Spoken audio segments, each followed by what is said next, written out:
Mazi ndewo.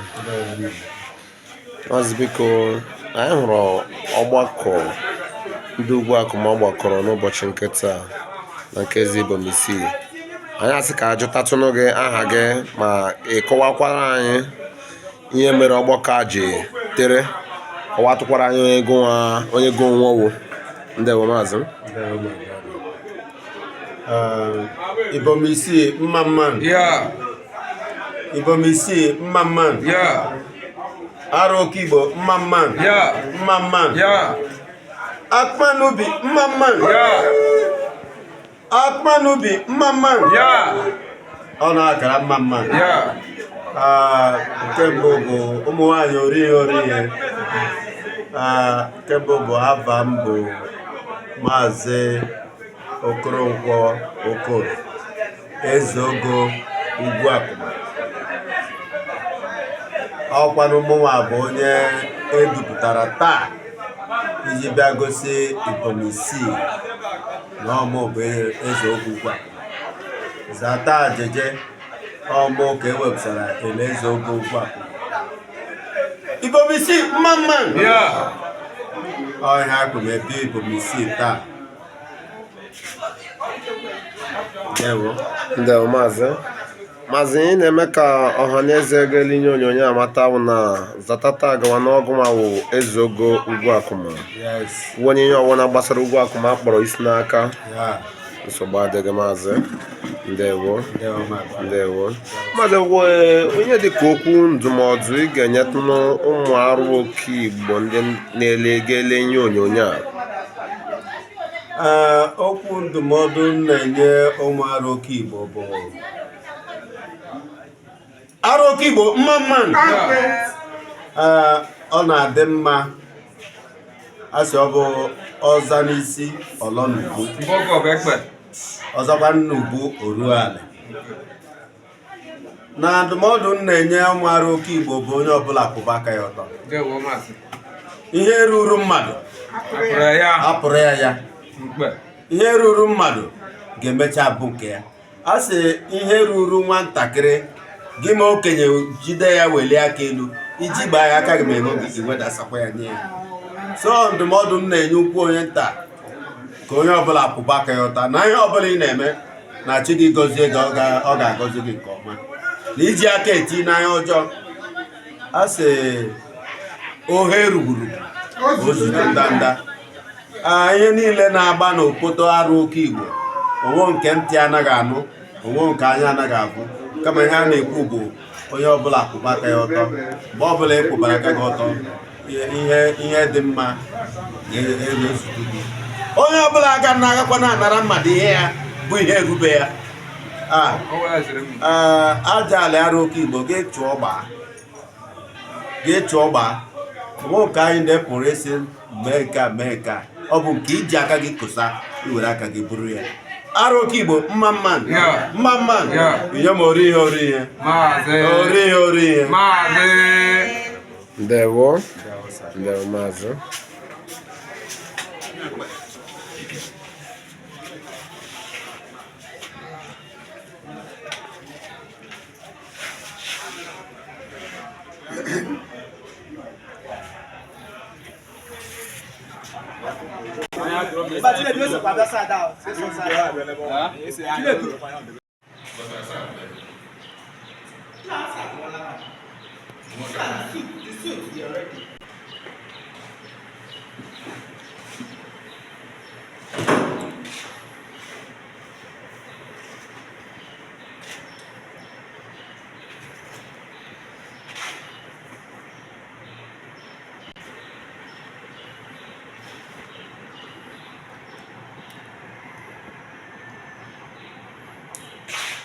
onye eze ndewo Mazi biko anyị hụrụ nga ndị Ugwuakuma jupụtara na ya palace na Ibomisi anyị asa ajụtatụnụ gị aha gị ma eme akọwatụrụ anyị ihe ha kwe chụrụ gị bịa taa. Yes, aha m bụ His Royal Highness Eze Dr. Kanu Aka bụ eze Ibomisi ka Arochukwu. Ihe n'omenala ọ na-enwe egwute eze ndị oge ọhụrụ chịkata ụmụ ha na-edu ya bịa na Ibomisi Kindred. So ndị eze na ndị union ma anọkọta nabata onye ahụ. And immediately a nabatara onye ahụ ọ na-eze that village. Ndị Ugwuakuma bụ na ha abịa a na-akwado ka ndị kabinet Ibomisi na-eche na ndị union ka ọ bịazie ya bụ onye bụ eze ofe Ugwuakuma. N'omenala anyị dịka agaghị nakwa eti mkpu,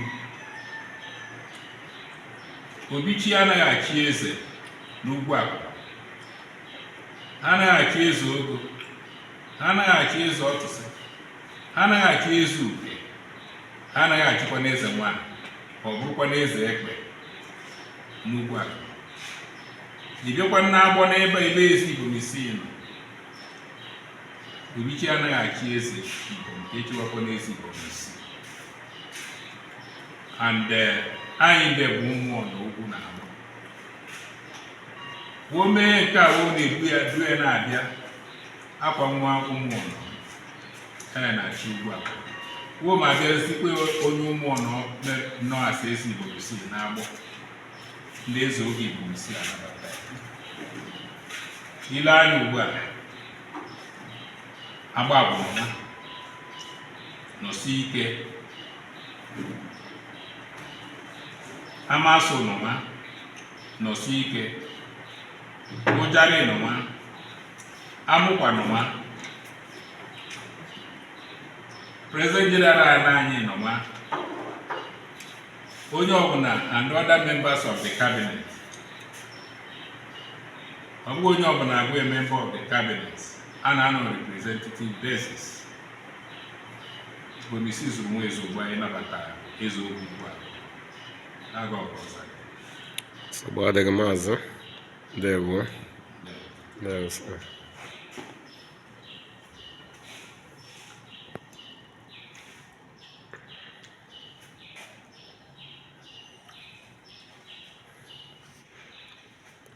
Mazi ndewo. Ndewo. Mazi biko anyị hụbụrụ gị before ebe gị na eze Ugwuakuma nọ.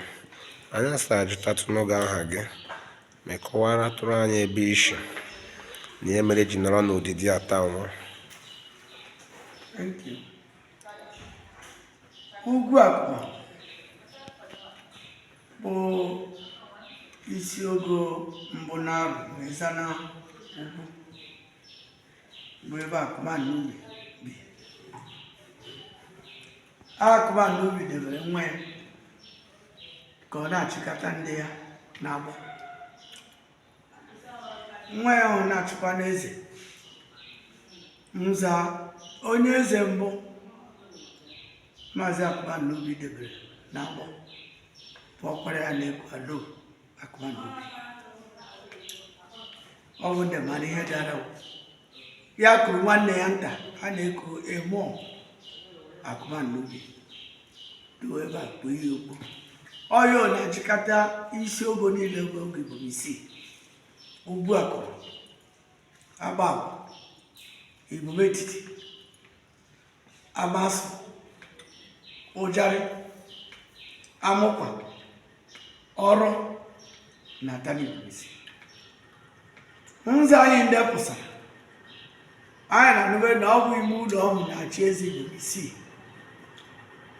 Ọ ya mere onye ọbụla emere eze na Ezeogo ndangụ a na-ebipụta ya na Igbo etiti na ndachi na Palace eze Igbo isii tama eburu Ezeogo ma na-arụ ọrụ n'Igbo isii na darụ. Ihe a bịara taa ụmụ ọnọ Ugwuakuma ụmụ ọnọ obichie anaghachi eze.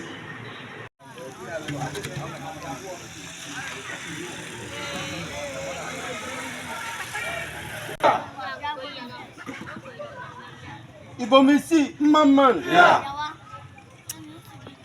Ibomisi Mamman.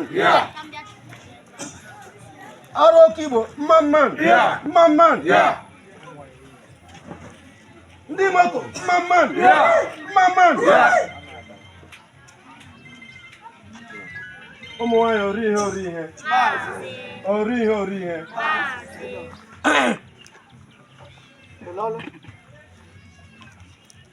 Ndị chi Arochukwu, ndị chi Ibomisi, ndị chi Ugwuakuma, ndị chi ndị moko a na-asị na ịbịa n'ozuzo. A sị na mkpu nnewu kwuru anaghị aba nwa ya aba na o jere ji ile aja a na-akpọ ebe o jere.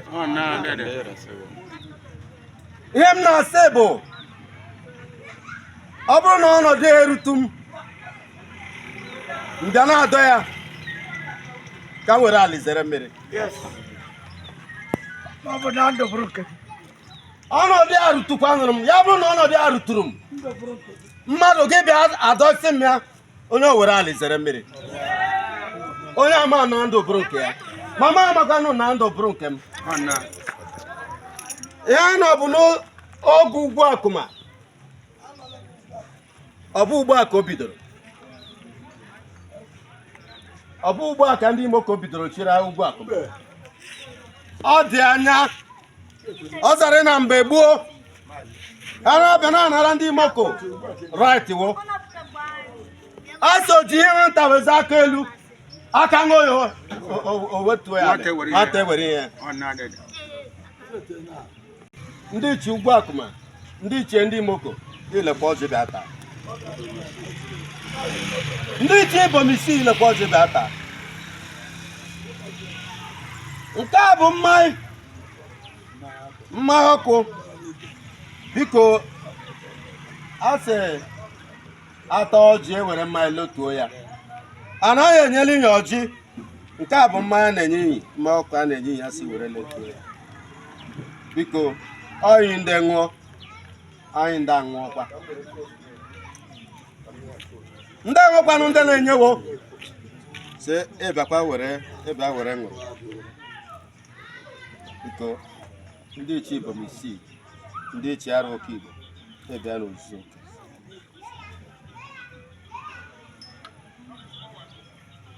Nke akwanụ bụ mmanya mmiri.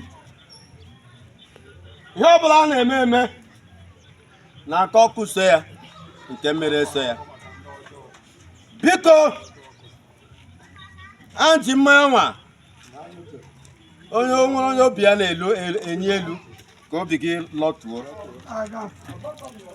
lọtuo na ihe ruru nwatakịrị aka na o werele ya. Nke ọbụla onye ọbụla kosara o ji isi biko a na-asị ndị ichie Arochukwu, ndị ichie Ibomisi, ndị ichie ndị Imoko, ndị ichie Ugwuakuma ebe aṅụọ mmanya na onye ukwu na onye nta ebe aṅụọ mmanya. Biko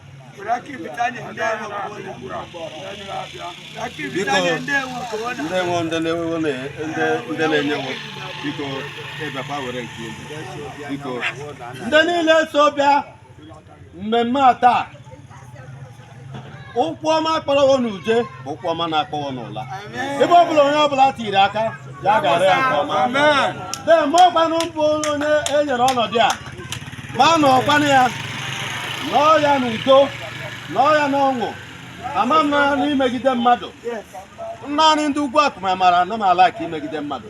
Mụ na gị na-ese okwu, aga m ekweme mụ na gị na-ese okwu, ma bụ mmegide ga-abịara gị mekwere aka m adị ya. Na-asị aka m adị ya. Onye ọbụla gara imegide mmadụ mara ihe ọ ga-aka nke Okoronkwo adị ya. Biko, ana m asị ụfọdụ ha aga agọrọ.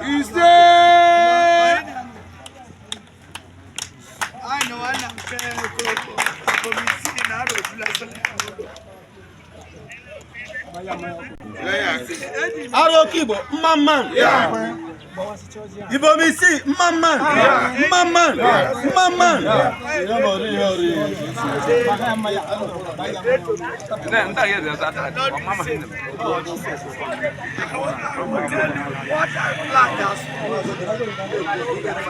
I will tell you. Okay, I will call you now. Yes.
ezipụrụ akwụkwọ ya wee zu Ugwuakuma. Ọya wee zu Ugwuakuma.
We are live and direct at Ibom, Manekwe. This is the custom and tradition of Arochukwu Kingdom.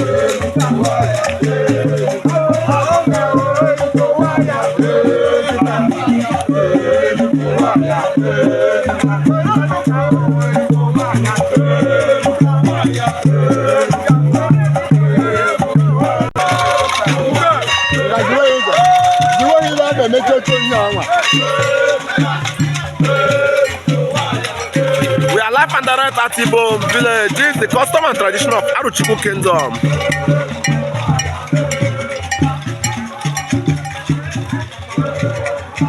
Ugwuakuma people, they are the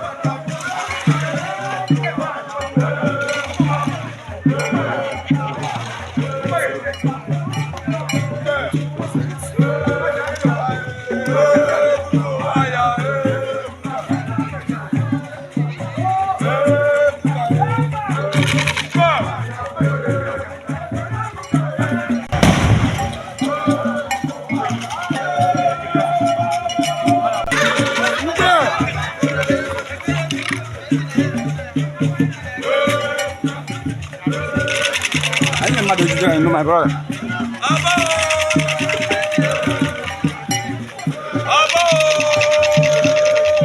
Anya. Anya.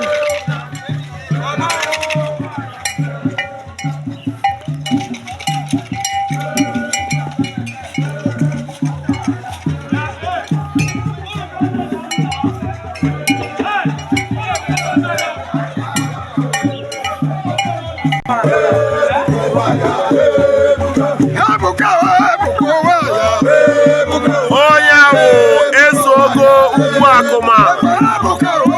Ọtaku Ugwuakuma tutere Ezeogo wobiazi bomisi. Eji ya mkpeduru ya na-akpagharị oge ugwe.